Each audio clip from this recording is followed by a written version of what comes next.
Well, friends of Mundo Maldini, tomorrow I will be at Anfield to comment on that match between Liverpool and Real Madrid. You have videos from Anfield, of course. You will have several videos of that Liverpool-Real Madrid match, notes, etc., and some from the pitch at Anfield because the match is quite something. And I want to make this video that many of you have requested to analyze Real Madrid without Vinicius. Not only without Vinicius, there are more absences, obviously, but the last-minute absence of Vinicius makes it really a problem for Carlo Ancelotti. Obviously, a problem to assemble the starting 11. They have players to do it. Of course, they have players to do it. For that, we are going to talk a little about the possibilities that Real Madrid has. This Real Madrid without Vinicius, how they can assemble the team at Anfield.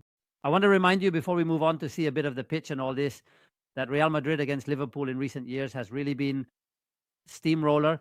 Real Madrid has practically always beaten Liverpool, sometimes overwhelming them, like the famous May 2nd match at Anfield. I was also at that match. You also have a video from that day, of course. The spectacular match by Vinicius that day, a sensational match that Vinicius had that day at Anfield.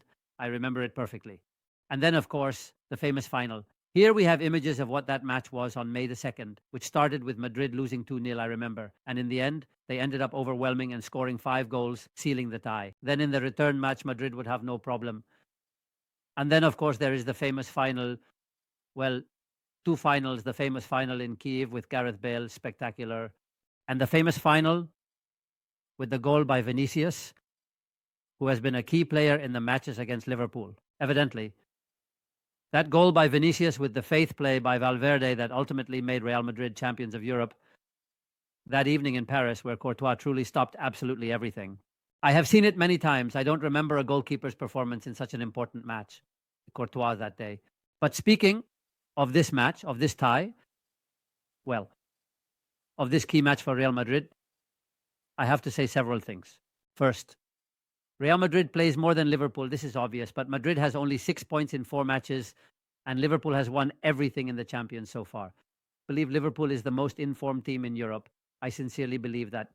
Let's see if I have time to make a video before I leave tomorrow for Liverpool, because I also have the matches. I have to go to Barcelona this afternoon to cover today's matches as well. But logically, against the most informed team in Europe, and the absence of Vinicius is proving fundamental. First, because Liverpool will propose a back-and-forth match, as Liverpool always plays clearly back and forth. We will talk about that in the video I'm going to make about Liverpool's change in formation compared to Jurgen Klopp's Liverpool.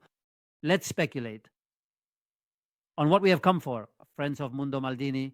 Let's speculate on what Carlo Ancelotti's lineup could be without Vinicius Jr. I believe the absence is fundamental, of course. Now, all eyes will be on Kylian Mbappe, who is not having a good season, who is not in good form by any means, Kylian Mbappe. And we must take into account that he has Valverde out of his natural position, although it is true that Lucas Vazquez is traveling. The one who is not traveling is Tchouaméni. Let's get into it, friends of Mundo Maldini. Here we have the field. And we are going to place, well, the obvious. We are going to place the obvious now. Courtois, of course. I believe Mendy will play as left back, although it is possible that Fran Garcia could play. But I lean more towards Mendy. Let's leave both and then remove one. The centre backs, there is no doubt it will be Rudiger. There is no doubt it will be Asensio, who is performing quite well. Let's see in this very match, and I believe Fede Valverde will be the right back.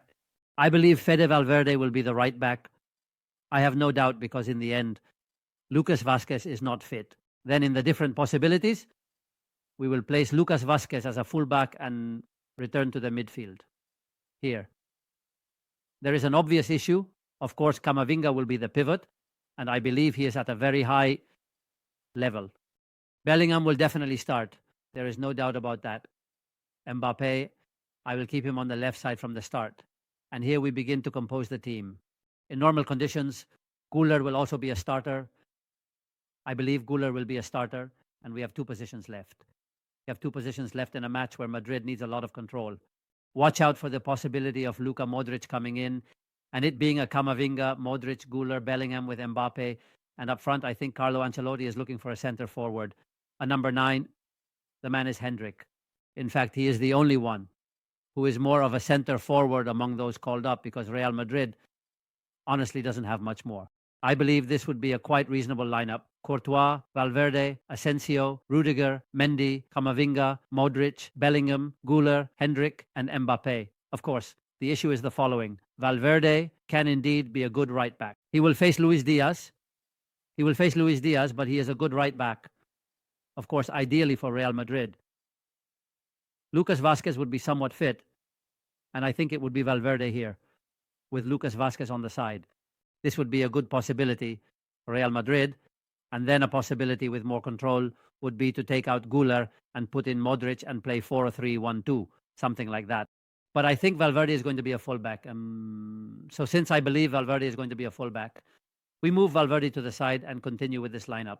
One possibility that will surely be there, let's place the one I mentioned. A possibility Güler, by the way, performs much better on the right. Bellingham, fortunately, going inside. Well, as we know, Hendrick sometimes runs a bit to the right, so that Mbappe ends up here as a striker. But one possibility that Ancelotti has done before and that we cannot rule out is a match at Anfield, a match against a very tough opponent, where he puts in one more midfielder. That is to say, I no longer have a centre forward. I don't have Vinicius, who was going to play as a striker. Well, Bellingham higher up and playing with, for example, Ceballos. This is not far-fetched either. Something like this would be Ceballos, Camavinga, Modric, Güler, with Bellingham and Mbappe. Mbappe, I insist on putting him on the left. Seems excessively conservative to me. I think it would be excessively conservative, but it is also a possibility that we cannot dismiss by any means. However, it seems to me that putting Abraham there as a false nine would be very conservative. Well, I think that to include, well, taking out Bellingham, right? Obviously, Ceballos, I don't see. It is true that Ibrahim can play as a false nine and can do it quite well, but I think that in a match where Madrid will have space, the power that Hendrick has in space, which I have shown many times when he was at Palmeiras, he is playing very little at Madrid, it's true, but because it is true that Ancelotti is not one to give minutes to players with few minutes, let's put it that way. The other day, against Leganés, against a logically much weaker opponent, he practically fielded the starting team well. And without practically, well, it is true that he included Ceballos, but didn't put in many. He doesn't have much more. I lean towards this 11.